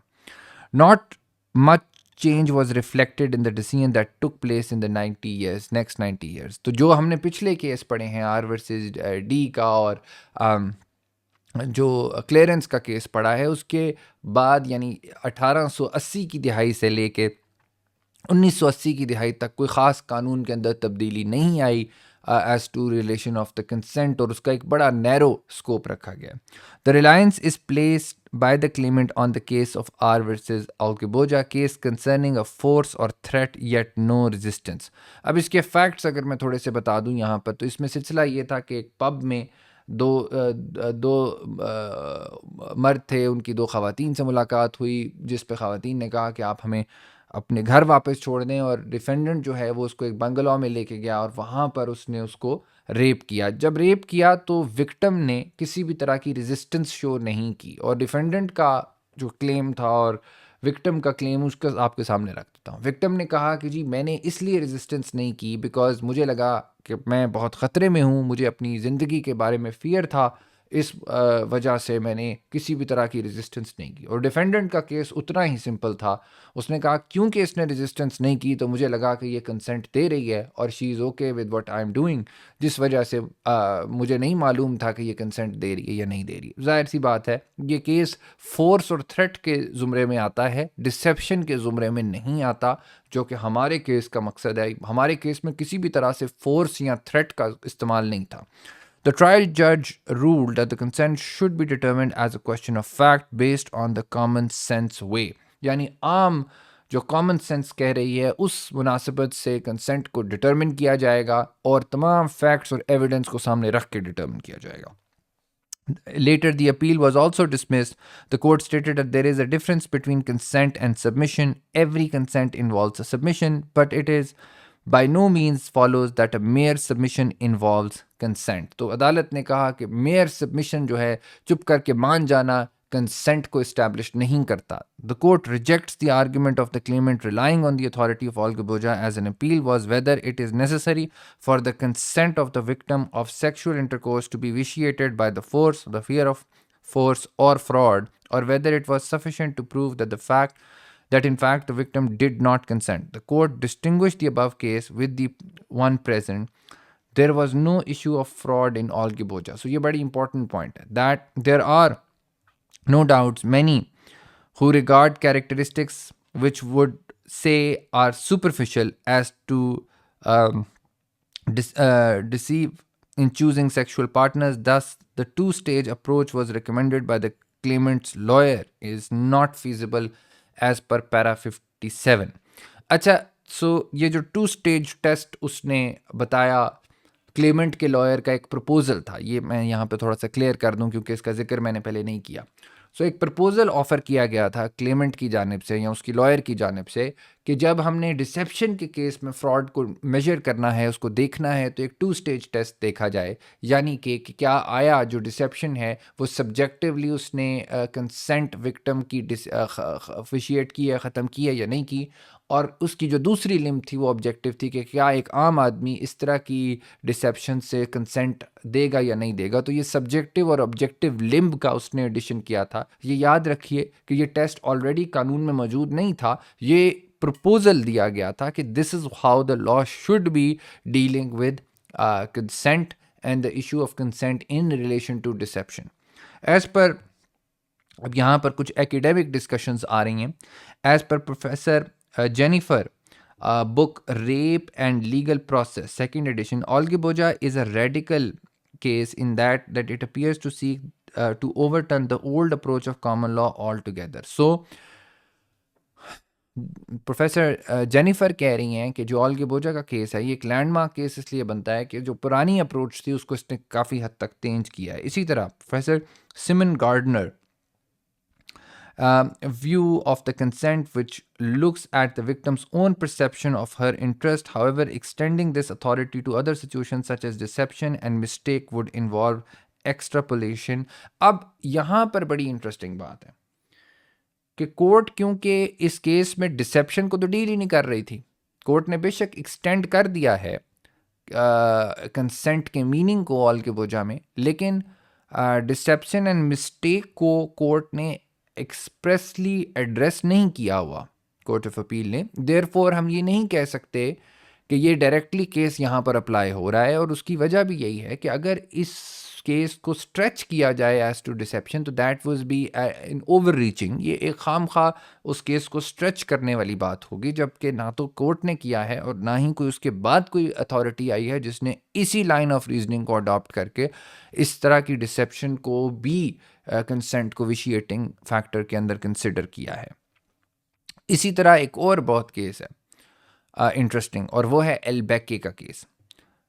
सो एल्बेके की जो एक्सटेंशन है, कोर्ट ने इसको भी साइट किया। Citing the case of Elbekkay, the court said it would be wholly contrary to the modern attitudes and values at which the law should seek to reflect where possible. It would also be very seriously curtail or interfere with the rights of women to choose, understanding the true facts, whether to participate or not in the acts of sexual intercourse. This is again a bit of a liberalistic approach, a bit of a feminist approach, कि आज के modern attitude के मुताबिक हमें ये किसी तौर पर पे ये नहीं बताना चाहिए कि right of women to choose, क्या कौन सा राइट होना चाहिए औरत का ये चूज़ करने का, तमाम फैक्ट्स को सामने रख के कि उसने कुछ उन एक्ट्स में पार्टिसिपेट करना है कि नहीं करना।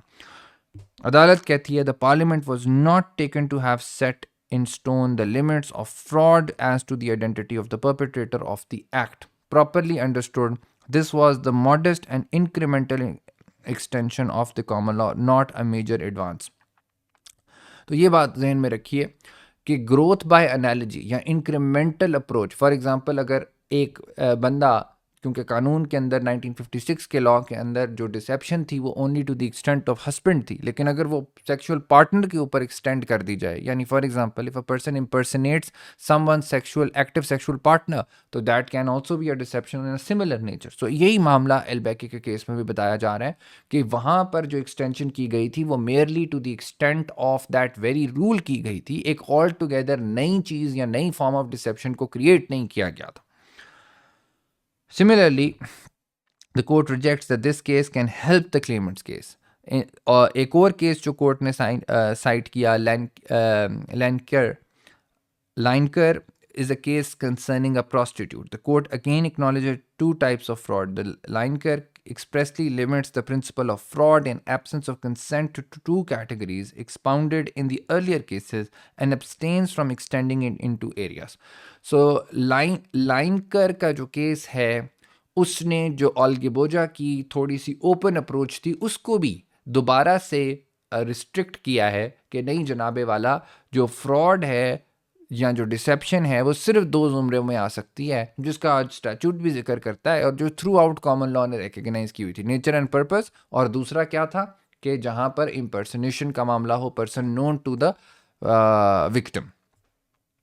So there are two conflicting judgments. So we have Olgiboja, which is extending the law, and then we have Lineker, which is kind of restricting this particular scope. So when there are two judgments and two of them have a conflicting view, ये अदालत high court जो है उसके अंदर इस point को देख रही है कि क्या आया इनमें से कोई एक केस पर इंक्वायरी हुआ है कि नहीं हुआ. So if Olgiboja and Lineker can not be reconciled, we should follow Olgiboja which came first in time. This is the argument of the Clement.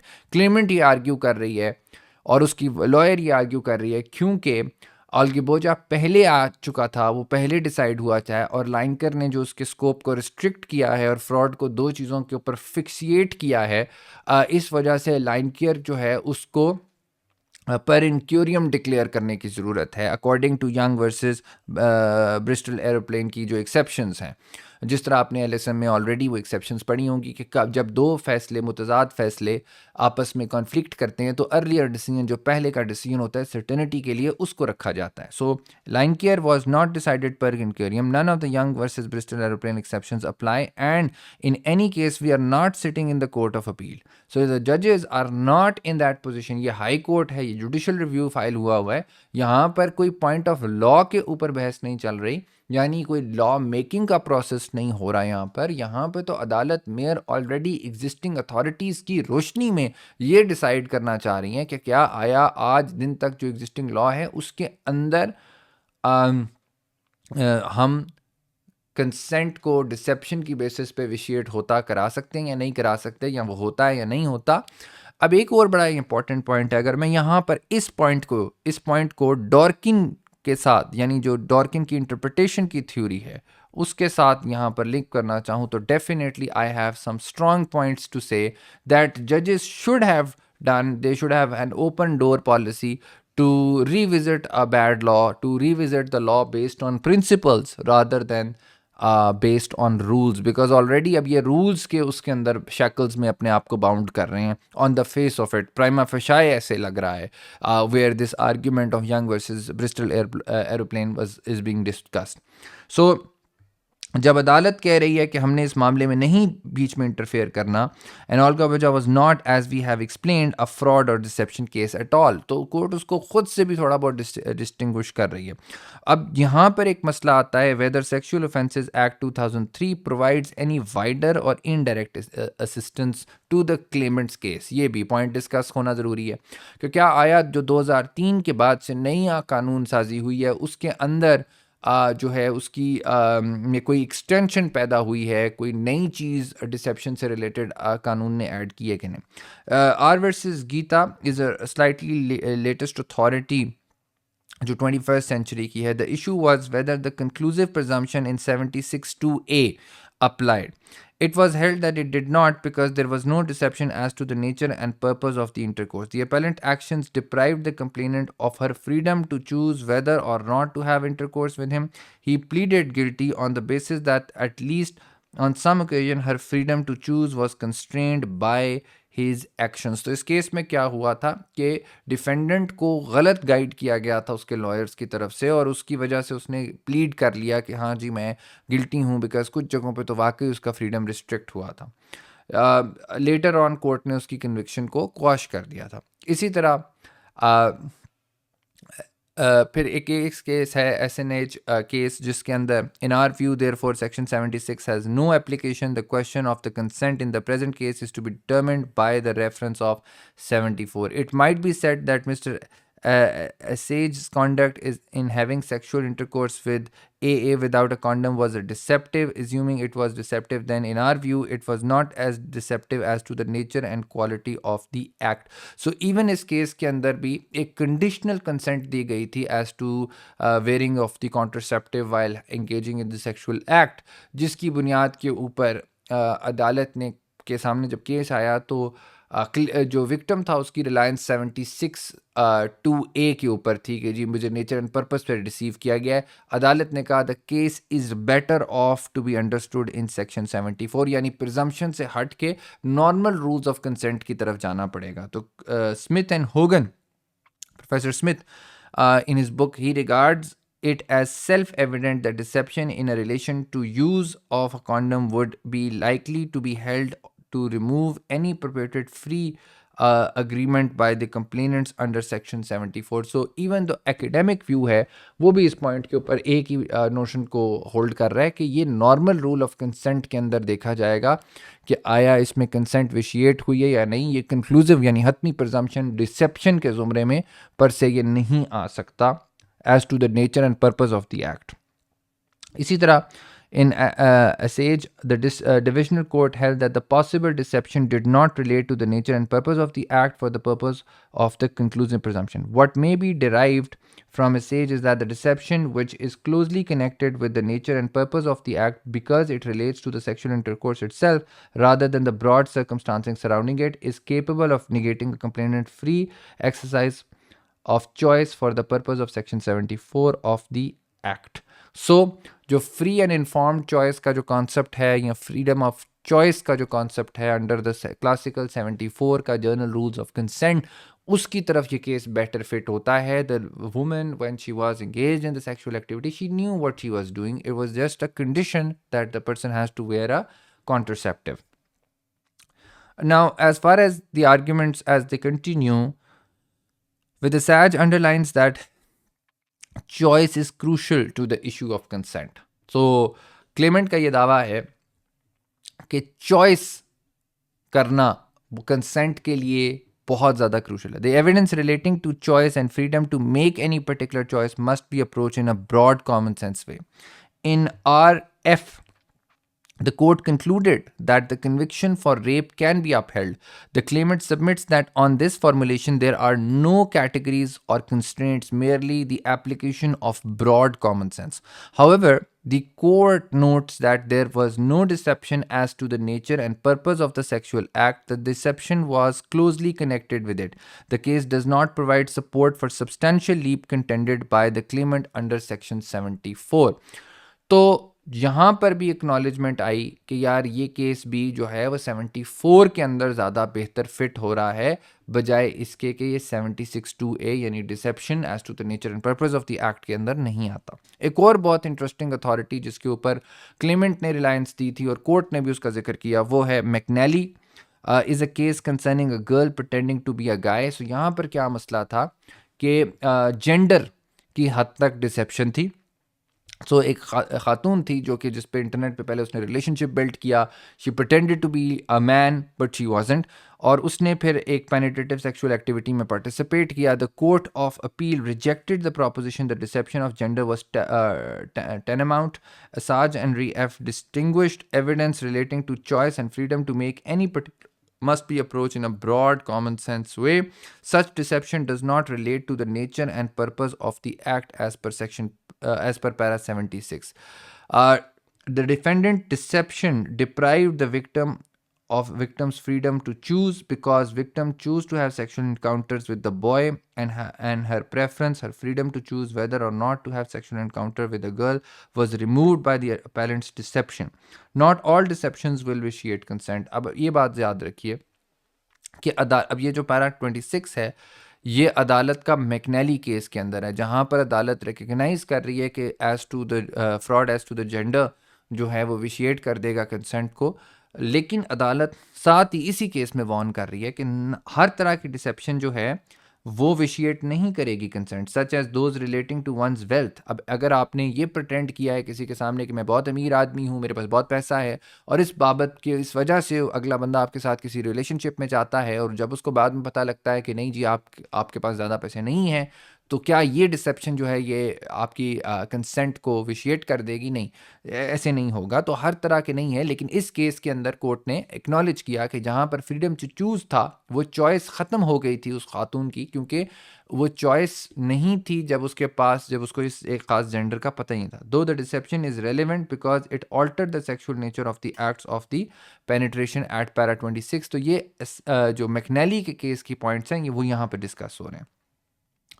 इसी तरह the Clement arguing that under this broad common sense approach under section 74 her two-stage test following the objective and subjective elements should be considered. तो अब एक बात तो जहन में clear हो गई है कि वो as to the nature and purpose of the act पे नहीं जा रही. वो सिंपल क्लेमेंट का जो क्लेम है वो कह रही है कि नहीं, जो ब्रॉड सेंस अप्रोच है डिसेप्शन के हद तक कंसेंट में, जो फ्रीडम टू चूज़ है कि क्या आया आप खुद चॉइस कर सकते थे कि मैंने इसके साथ कोई रिश्ता रखना है या करना है या नहीं करना, उसकी हद तक अदालत ने जो टू स्टेज टेस्ट प्रपोज किया गया है क्लेमेंट की जानिब से वो यहाँ पर कंसिडर किया. The court cannot treat cases of deception under the head of impersonation. तो ये तो बात बिल्कुल ही क्लियर है कि जो डिसेप्शन के केसेस हैं उनको 76(2)B के अंदर तो बिल्कुल क्लियर कंसिडर नहीं किया जा सकता. तो 2A में भी नहीं हो सकता और 2B में भी नहीं हो सकता. याद रखिए 2A क्या था,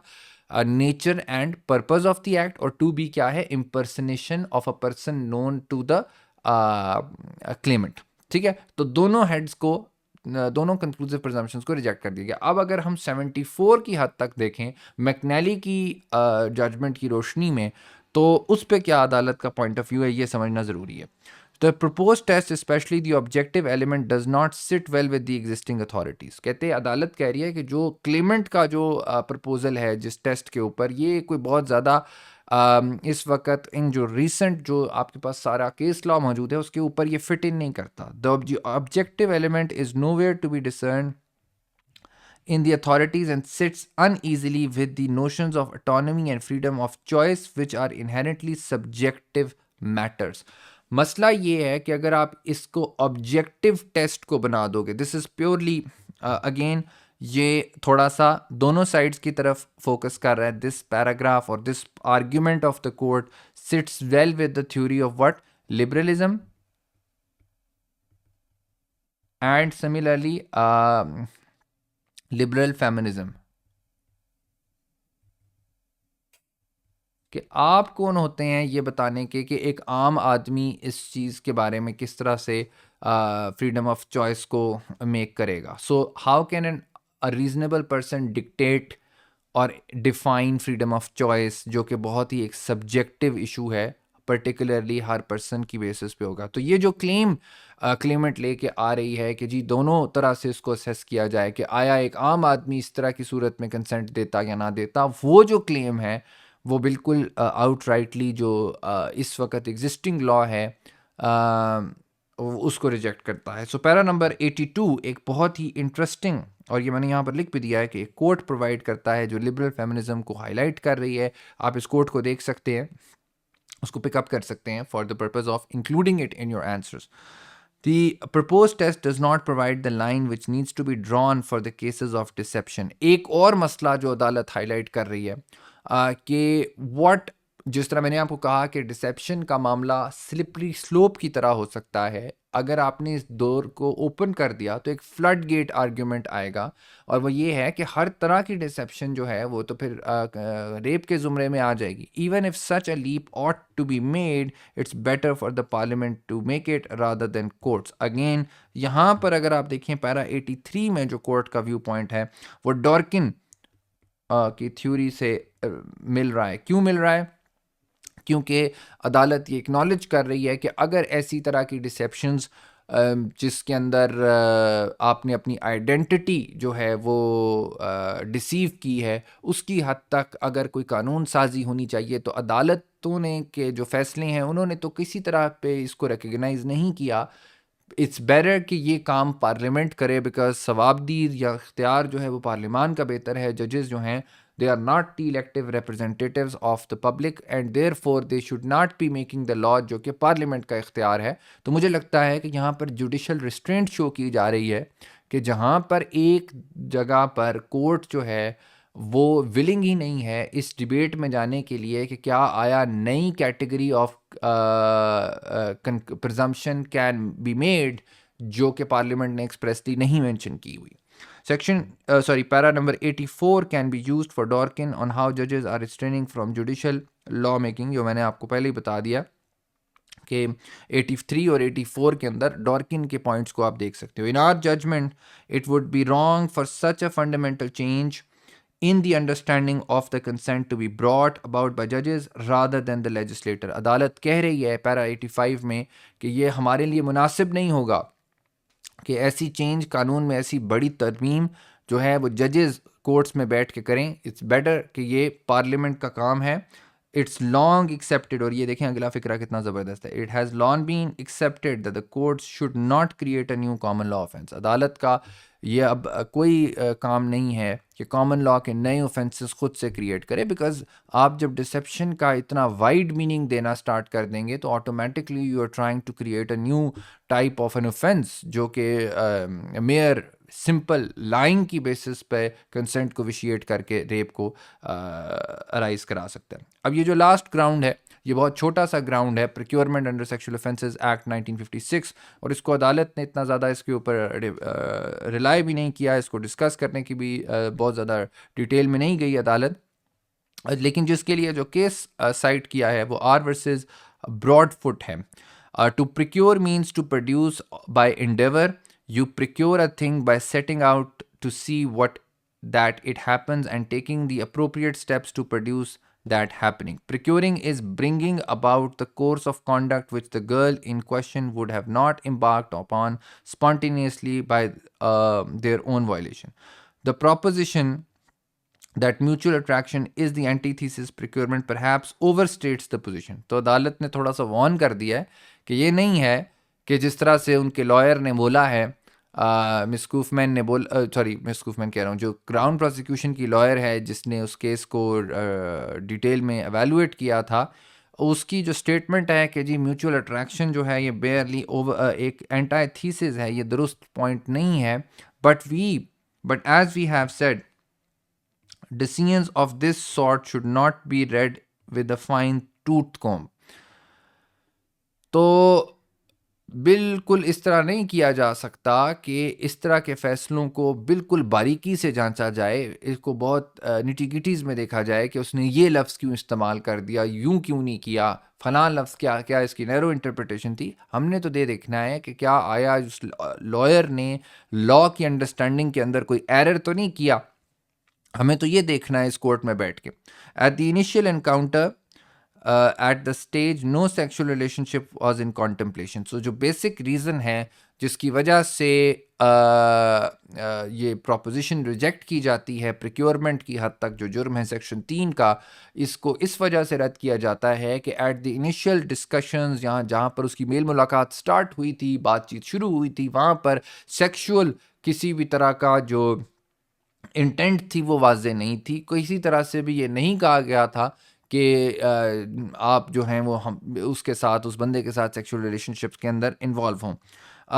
the making of false promise of marriage to procure sex can cause this offence but not a mere deception of identity. So court ने डिस्टिंग्विश कर दिया कि अगर आप अगले को ये झांसा दिला के कि शादी का झांसा दिला के किसी तरह के सेक्सुअल रिलेशनशिप्स में जाते हैं, तो वो तो सेक्शन 3 की वायलेशन हो सकती है, लेकिन एक डिसेप्शन ऑफ आइडेंटिटी कि मैं फ़लाँ काम करता हूँ, फॉर एग्जांपल अगर कोई अपना प्रोफेशन बता रहा है कि भाई मैं लेट्स से कि एक लॉयर हूँ, या एक मैं इंजीनियर हूँ, या डॉक्टर हूँ, वेयर एज असल में कि वो कोई किसी और प्रोफेशन से ताल्लुक़ रखता था, तो ऐसी जो डिसेप्शन है वो किसी भी तरह से प्रिक्योरमेंट ऑफ सेक्सुअल ऑफेंसेस के अंदर के ज़ुमरे में नहीं आ सकती. इसी तरह ग्राउंड 2 जो यानी यही डिसेप्शन और मिसकॉन्डक्ट से रिलेटेड दूसरे, क्योंकि ये दो ग्राउंड 2 है, इसमें कोर्ट ने एक प्रिक्योरमेंट के मसले को डील किया और दूसरा मिसकॉन्डक्ट के मसले को डील किया. कि आपको पता है misconduct as a public official, वो भी एक पॉइंट रेज किया गया था, वो भी एक जुर्म जो था उसकी एलिगेशन भी लगाई जा रही थी. सो इस पॉइंट को भी कोर्ट ने ज़्यादा इतना डिस्कस नहीं किया. The key issue here were whether Mr. Boiling willfully neglected to perform his duty or willfully misconducted himself to such degree as to amount to an abuse of public's trust in the office holder. A.C. Hayward's apology was not a material consideration properly so called, see the case of Findlay versus secretary of state. So अदालत ने ये तो ground बिल्कुल miss कूफमैन का reject कर दिया कि जो पीसी हेविट की स्टेटमेंट है उस केस का इस लेन देन से कोई बहुत ज़्यादा डायरेक्ट बिलावास्ता तल्लक नहीं है कि जी आप उसकी कंसिडरेशन को करते ही तो इसका आउटकम चेंज हो जाता. वो एक मेयर स्टेटमेंट है, एक पीस ऑफ एविडेंस है, उसको देखा जा सकता है, बट उसके ऊपर बहुत रिलायंस देना ज़रूरी नहीं है. एज़ पर अदालत ने एक्नॉलेज किया कि जिस डॉक्यूमेंट पे रिलाय किया गया है क्राउन प्रोसिक्यूशन सर्विस के लॉयर की तरफ से, that is the tradecraft manual to which the lawyer of the CPS expressly said and rightly referred, did not completely prohibited sexual relationship as per para 96.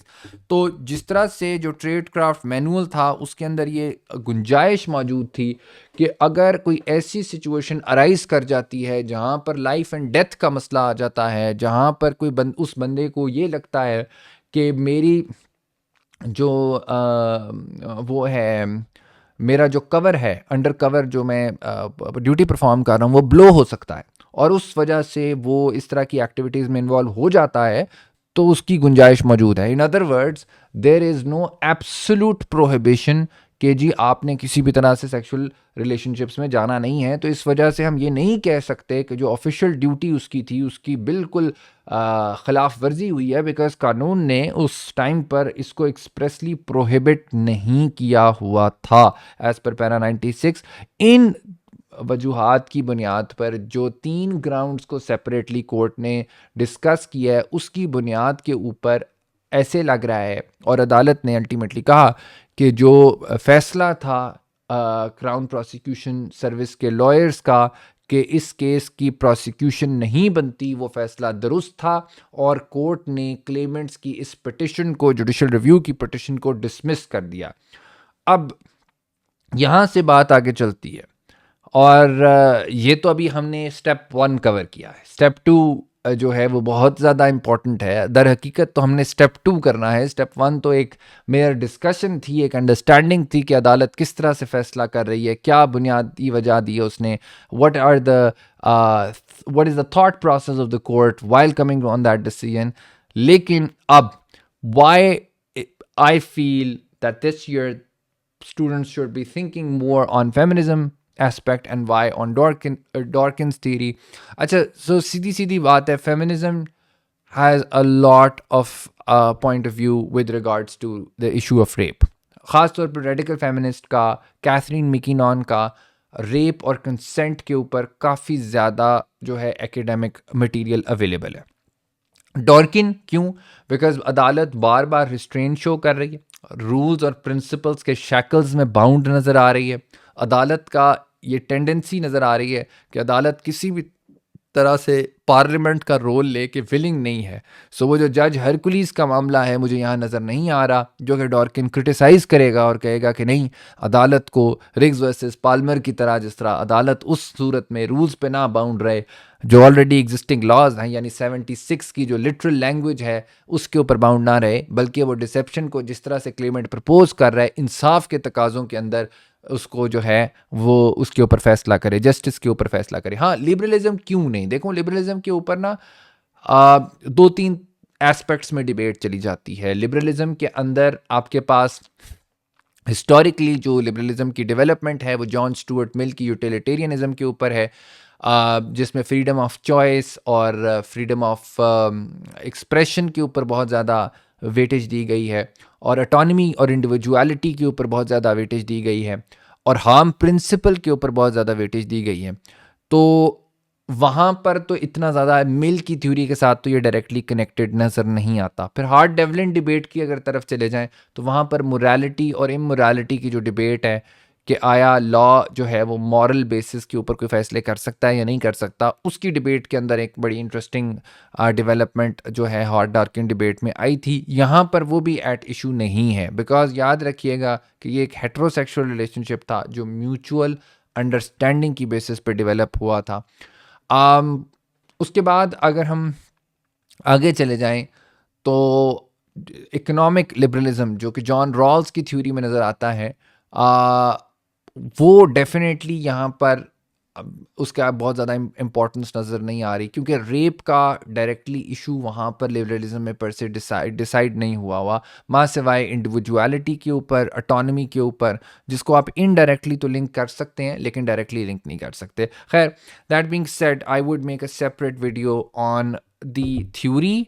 I have already created some videos on theories, वो available हैं, they are available on my channel on the basis of subscription। उसका जिक्र किया हुआ है वहाँ पर, feminism का भी हुआ हुआ है, लिबरलिज्म का भी हुआ हुआ है। जो मैं इसके ऊपर नई वीडियो क्रिएट करूँगा, that would be on the issue of how feminism and how Dworkin is linked with this particular case, how that theory is bridging and reflecting the point of views on the set case. So part A की एक और video जो है वो इसी form के अंदर एक बनाऊंगा, but most likely that video would not be public. So if you need to contact me, आप मुझे contact कर लो for the purpose of viewing that video and more of my videos on on jurisprudence. So yeah, I hope कि आपको एक better understanding हो गई होगी कि आपने इस केस को किस तरह से प्रिपेयर करना है। This was a short synopsis, obviously you must read this judgement.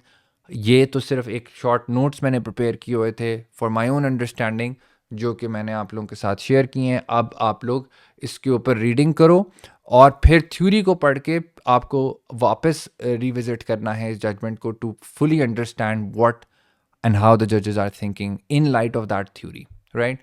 So thank you very much guys for watching this. Take care of yourselves.